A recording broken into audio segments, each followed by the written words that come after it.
You panic because your brain worships certainty. And life never gives you certainty. That's why most people collapse under pressure, while a few stay terrifyingly calm. But here's the part nobody tells you.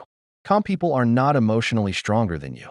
They just trained for chaos before it arrived. Marcus Aurelius understood this 2,000 years ago.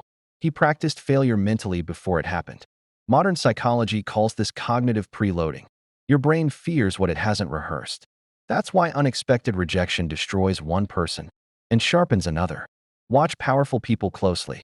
They expect delays, betrayal, pressure, loss. So when chaos arrives, they don't panic. They execute. And here's the dangerous truth. The calmest person in the room usually controls the room, because humans trust emotional certainty more than intelligence. So stop trying to feel calm. Build systems for uncertainty.